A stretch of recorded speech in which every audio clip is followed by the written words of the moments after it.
नमस्कार। Janaki FM 106 megahertz Janaki समाचार में अपने के स्वागत है। दीपेंद्र संग सुनल जाओ समाचार। एक नुक मुख्य समाचार।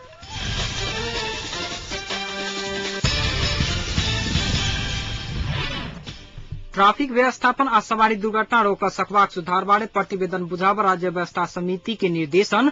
सुडान घोटाला के आरोपी नेपाल प्रहरी के वरिष्ठ उपरीक्षक श्याम बहादुर खड्का धरोटी में भेल रिहा। ए माओवादी के अध्यक्ष केंद्रीय समिति के विस्तार आय फेर करोलेन स्थगित। अध्यक्ष प्रचण्ड अल्पत में पड़ल। संविधान निर्माण के जल्दी परिणाममुखी बनाव पड़त प्रधानमंत्री खनाल के जोर। आ महतो नेतृत्व के सद्भावना पार्टी 4टा सभासद सहित फेर से भेल विभाजन।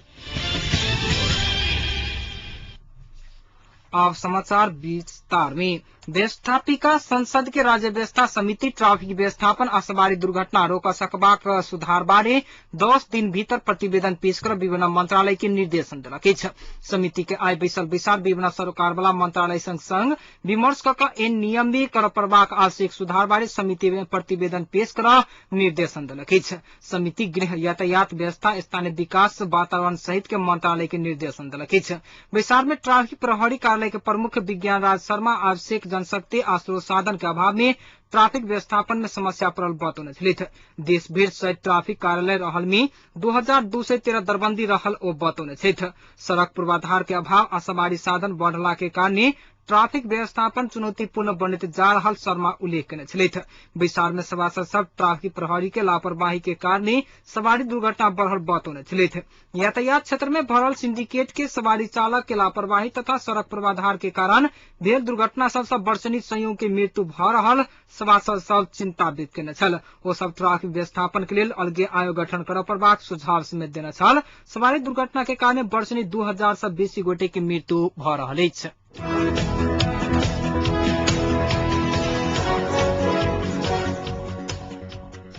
सुडान घोटाला प्रकरण के आरोपी नेपाल प्रहरी के वरिष्ठ उपरीक्षक श्याम बहादुर खड्का आय 70 लाख धरोटी बुझाका तारीख में रिहा भेल अछि।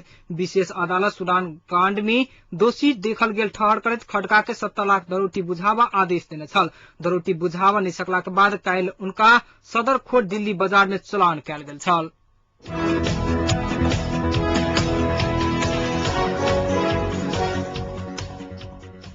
सिंदुली के 22 आदिवासी जनजाति विद्यार्थी सबके सिंदुली माडी में आय एक कार्यक्रम के बीच छात्रवृत्ति प्रदान कयल गेल अछि। आदिवासी जनजाति उत्थान राष्ट्रीय प्रतिष्ठान छात्रवृत्ति स्वरूप 1,93,000 रुपया नगद वितरण केलक अछि। छात्रवृत्ति रकम मध्य 10 जोड़ 2 आ स्नातक तह में अध्ययनरत विद्यार्थी सबके छात्रवृत्ति वितरण कयल गेल। नेपाल आदिवासी जनजाति विद्यार्थी जिला महासंघ समन्वय समिति सिंदुली जनौलक अछि। आदिवासी जनजाति उत्थान राष्ट्रीय प्रतिष्ठान नेपाल भर 45 लाख रुपया छात्रवृत्ति के रूप में वितरण करबाक बतौने अछि।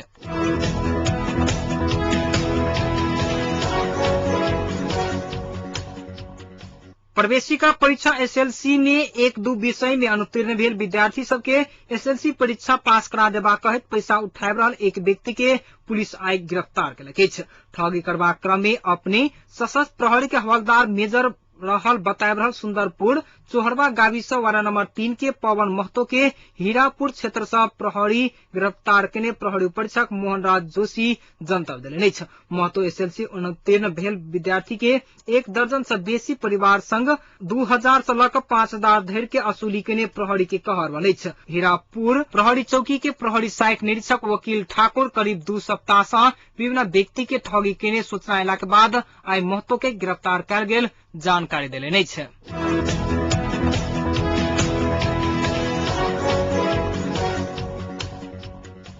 एकीकृत नेकपा माओवादी में अध्यक्ष पुष्पकमल दाहाल प्रचण्ड अल्पत में पड़ल छथि। आइ 76वां केंद्रीय सदस्य प्रचण्ड के प्रस्ताव के विपक्ष में आ उपाध्यक्ष मोहन वैद्य, किरण आ डॉक्टर बाबूराम भट्टराई के एजेंडा के पक्ष में हस्ताक्षर केलक अछि। मंत्री परिषद में पठाओल गेल नामावली के फेरबदल आ वैज्ञानिक कार्य विभाजन के विषय में हस्ताक्षर संकलन शुरू भेल। आ आई प्रचण्ड के विपक्ष में बहुमत पहुंचल नेता देवेंद्र पटेल जानकारी देलनि अछि। आइ 20वां केंद्रीय समिति के विचार में अपन विपक्ष में बहुमत जुटल जानकारी पौला के बाद अध्यक्ष प्रचण्ड स्थगन केने सेहो भट्टराई आ वैद्य पक्ष के आरोप रहल अछि।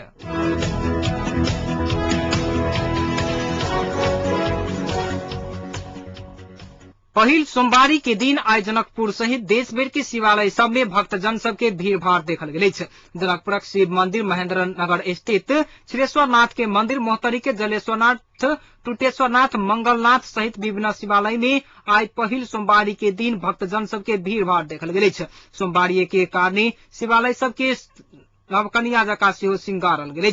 शिवालय सब में आइ भोरे से दर्शन के लेल भक्तजन सबके भीड़ भाड़ देखल गेल छल।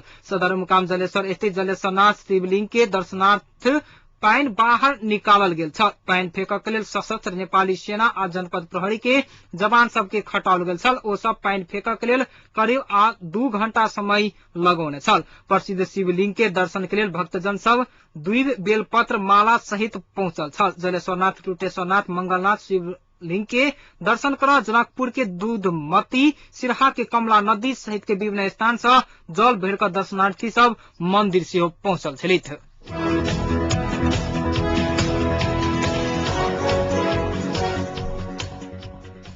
प्रधानमंत्री झलनाथ खनाल शांति प्रक्रिया और संविधान निर्माण के जल्दी निष्कर्ष में पहुंचाव पर जोर देने छथि। ओ संविधान सभा के बढ़ाओल गेल समय सीमा समाप्त होबा के कुछ दिन बाकी रह गेला के कारणे ओहि के तरफ गंभीरता के साथ लागबाक चाही बतौने छथि। प्रमुख सत्ता साझेदार माओवादी के अध्यक्ष पुष्पकमल दाहाल संग आई भोर भेल भेंट में प्रधानमंत्री शांति प्रक्रिया और संविधान निर्माण के जल्दी परिणाममुखी बनाव परत बतौने छथि। ओ दाहाल के शांति प्रक्रिया और संविधान निर्माण के जल्दी आगा बढ़ावा सेहो आग्रह केने छथि। दाहाल नयाँ संविधान में देखल गेल विवाद समाधान उप समिति के संयोजक रहल छथि। बढ़ाओल गेल समय में सेहो शांति प्रक्रिया आ संविधान निर्माण में प्रगति नहीं हाथ जेहन आशंका जनता में रहला के कारणे एहन आशंका हटावक लेल परिणाममुखी काज करबा पर प्रधानमंत्री के जोर रहल उनक प्रेस सलाहकार सूर्य थापा जनतब देलनि अछि।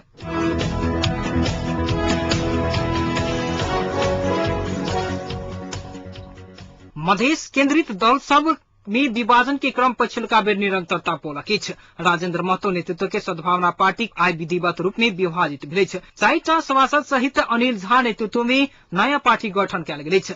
नया पार्टी के नाम संघीय सद्भावना पार्टी राखल गेल अछि। सद्भावना पार्टी के संविधान सभा में जमा 9टा सभासद रहल छल। नया पार्टी में झा, खोबाहरी राय, महेश प्रसाद यादव आ मालावती थारू सभासद रहल अछि। नया पार्टी के जन्म के संगे संविधान सभा में प्रतिनिधित्व कला दल सब के संख्या 32 पहुंच चुकल अछि।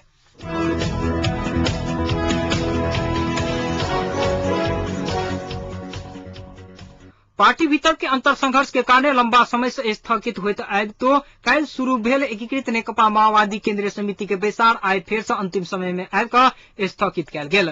काल्हि के बैसार में अध्यक्ष प्रचंड शांति, संविधान आ तत्कालीन रणनीति उल्लेख केने प्रतिवेदन प्रस्तुत केला के बाद आई के लेल बैसार स्थगित कयल गेल छल। भिनसर 11 बजे के लेल तय कयल गेल बैसार नेता सबक आंतरिक विमर्श के कारण बेरिया के 3 बजे के लेल घुसकैत तो अंततः गृह कार्य नहीं पहुंचल कहैत बैसार स्थगित कयल गेल छल। बैसार में आई से अध्यक्ष पुष्पकमल दाहाल प्रचंड के प्रतिवेदन ऊपर विमर्श हेबाक कार्यक्रम रहल छलै।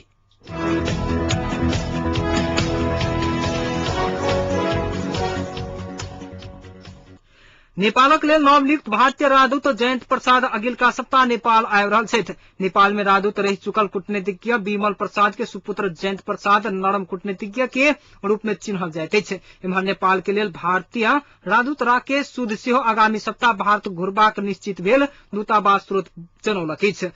सूद फ्रांस के लेल भारतीय राजदूत में नियुक्ति भऽ गेल छथि।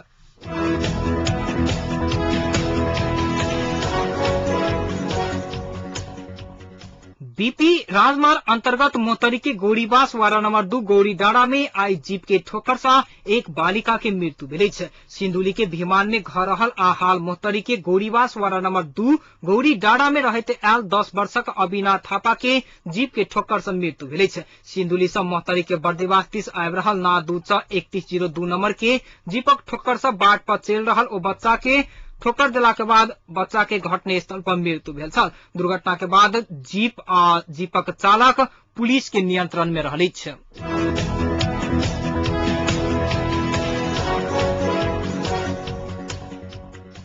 दहेज नहीं लौने कई बेर बेर परिवारक सदस्य सब के यातना के शिकार बनैत आबि रहल एक महिला के रौथट के चंद्रनिगाहपुर में रहस्यमय तरीका से मृत्यु भेल अछि। चंद्रनिगाहपुर वार्ड नंबर 5 के 21 वर्षक किरण शाह के बीतल राति अपने घर में रहस्यमय मृत्यु भेल बताओल गेल अछि। मृतक के नहिरा पक्ष ओकर हत्या केने दावी केलक अछि। किरण के 3 महीना आगू भारतीय फल फूल व्यापारी बुद्धि शासंग विवाह भेला के बाद परिवारक सदस्य दहेज नहीं लौने कहत ओकरा अहिसा आगू चरम शारीरिक आ मानसिक यातना दैत आबि रहल छल। बीतल राति खाना खा क सुतल किरण के सब दुपट्टा सब फंसी लागल अवस्था में भिनसर में भेटल छल। स्थानीयवासी हत्या के आरोप में मृतक के पति आ साउस के नियंत्रण में लेलक अछि। एहि वर्ष रोहतट में एखन धरि में 10 मिला के दहेज के कारणे हत्या भेल अछि।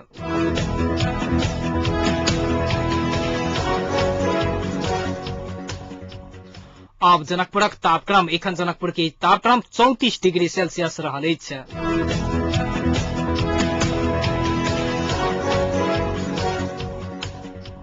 समाचारक अंत में एक बेर फेर सँ मुख्य समाचार।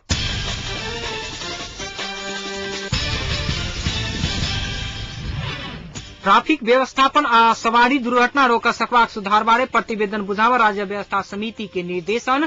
सूडान घोटाला के आरोपी नेपाल प्रहरी के वरिष्ठ उपरीक्षक श्याम बहादुर खड्का धरोटी में भेल रिहा। ए माओवादी की केंद्रीय समिति के बैसार आइ फेर से स्थगित। अध्यक्ष प्रचंड अल्पत में पड़ल। संविधान निर्माण की जल्दी परिणाममुखी बनावा पड़त प्रधानमंत्री खनाल की जोर। आ महतो नेतृत्व के सद्भावना पार्टी 4टा सभासद सहित फेर से भेल विभाजन। एहि के संग एक नुक जानकी समाचार एहि ठाम संपन्न होइत अछि। उपस्थित है नमस्कार।